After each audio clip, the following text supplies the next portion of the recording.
So you decided that you want to be a gardener. Now what? What does it take to be a gardener? So today I'm going to give you my 3 tips of what it takes to be a gardener. So why do I want to share this video and want to share with you the tips of what it takes to be a gardener? It's because when I started in 2019, I didn't have a playbook of what it takes to be a gardener. I just had to navigate it myself. I started watching a lot of YouTube videos, and from all the different videos, I was able to, kind of compile all the different things that it would take to be a gardener. So I hope that these 3 tips would definitely help any of you out that are a new gardener. I would say these are my top 3 tips. So let's go ahead and get started. So my first tip is to be patient. What do I mean by being patient? So I know that we all want instant gratification now, but just know that gardening does take time. Like babies, plants take time to grow. So don't expect your garden to look established in 1 year or 2 years. So when I first started gardening, I watched a lot of videos on YouTube, and they were saying, some of the beautiful gardens that I saw, their gardens were like 15, 20, 30 years. And I was just so shocked. And I was just kind of like, I do not have 15, 20, 30 years to wait. I got to get my garden ready soon. So I actually gave myself 5 years, knowing that I'm not going to have established trees that I'm going to be planting yet, but at least I could get the bone of the garden finished first. So that was my goal. Just expect your trees and shrubs to take some time to grow. I would look for a tree that's moderate to slow growing. I kind of don't want to say fast growing for trees because I've had a bad experience with the Bradford pear tree because it is a fast growing tree. Please do not buy that species of tree because it doesn't know how to grow. It gets top heavy, and then it splits, and then it self-destructs. Be wary if you are going to be planting to buy a fast growing tree, and stay away from the Bradford pear tree. And then shrubs, you can look for, I would say okay to look for a fast growing shrub, but I like the moderate growth rate to slow growth rate for shrubs as well. This is an azalea that I purchased, I believe in 2020 or 2021. It was a very small plant, and so this is how much it has grown already. So you can see it's still pretty small. It does take time. These emerald green arborvitaes, I planted these in 2020. So these are pretty much moderate growth. But you can see in my garden here, everything is pretty much 4 years and under. And you could see that they're growing pretty good, but you know, they're still not where they should be. If you are very lucky to have established trees already when you moved into your property, you are very lucky. You can see I have trees surrounding our perimeter, so thank goodness for those trees. If cost is not an issue for you, I would highly recommend that you buy trees and shrubs that are already pretty much established, meaning that they have maybe 3 or 4 years ahead already, or maybe with a tree 5 years ahead. That would be great. But yeah, so that way you already have the height, so they will you'll be able to enjoy a more established garden a lot faster than someone like me who planted something like a tree or a shrub from the very beginning. I will say, if you want to have some instant gratification, you still can.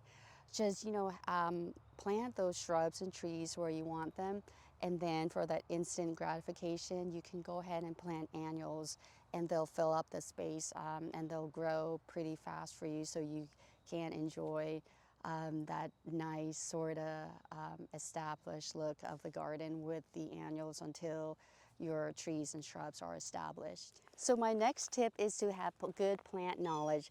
With any field that you're in, you always want to um, have good knowledge and to be able to gain knowledge on a regular basis. One of the things that I learned as a gardener, as far as knowledge goes, is right plant, right place. And what do I mean by that?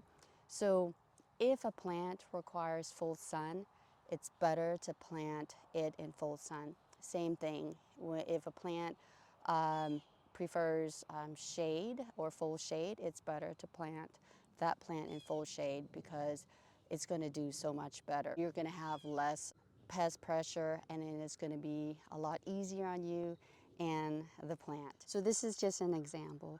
So that white salvia is doing great. So I know it's in a good location. Same thing with that Chinese snowball viburnum. It got damaged by the tree people and it flushed back really well. And I have two. This one is the only one that is doing so well. So I know that it's in the right location and it's in the right environment. So another way to think of right plant, right place is to plant natives. So native plants do better in their natural environment, such as this. This is the native gardenia that I have here. So it is native to my space here. So it grows really well. It doesn't require a lot from me. I highly recommend that you plant native plants that are natives to your environment. So that way it'll definitely be less work for you and less work for the plant, and definitely less insect pressure. Ask your local ag department that could help you to let you know what are some of the native plants in your part of the world. I also have camellias. Camellias do well in my zone here as well. They're native to my environment here, so I know that they will have an easier time growing here compared to plants that are not native here. All right, so my last tip for you of what it takes to be a gardener is just to be a good observer. So just like with any thing that you're interested in, it's just good to be a good observer. As far as gardening goes, you want to, just observe your plants on a regular basis, pretty much kind of like every day in the beginning, and just kind of get used to how they look when you just brought them to your space, and just kind of read the plant tags, know how they should be watered and things like that. A lot of the plants will tell you what they need based on the foliage. For example, they might get sunburn, meaning it's too hot, or they get droopy. That's how you know that they're not getting enough water. So pay attention to your plants and be a good student of your plants. That way you'll know what they need and whether you have them in the right location or not, for example, based on what we just talked about already. So here is an example. This is a Gaura that I transplanted. So because I knew that I was transplanting this, and I knew that it would take some tender love and care for this plant to bounce back, I would water it every day to make sure that it's going to get established. These Gauras, they they are very drought tolerant once they are established. So you can see the leaves were pretty much, um, some of the leaves were gone, so now it's flushing back. I don't know, you can see, I know you probably think doesn't look good, but yes, they have flushed back, so which is good. Same thing with this one. It's flushing back pretty good now. Some are damaged, and I knew that going into it, but as long as I got some growth, so you got some new growth there, so I know that it's going to make it. So that's something that you have to pay attention to if you are planting something for the first time, just like a baby, the baby needs a lot of care from you. So same thing with plants. You just need to pay attention to see if it's thirsty or maybe it's in the wrong spot.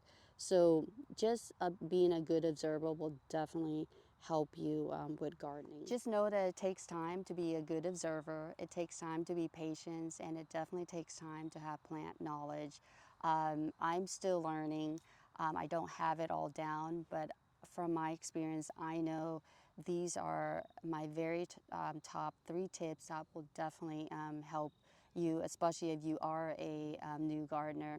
If you are a veteran gardener and if you would like to share any tips, any of your top 3 tips that would help a new gardener, please write in the comment section down below. Also, if you have any comments or questions, please write in the comment section down below as well.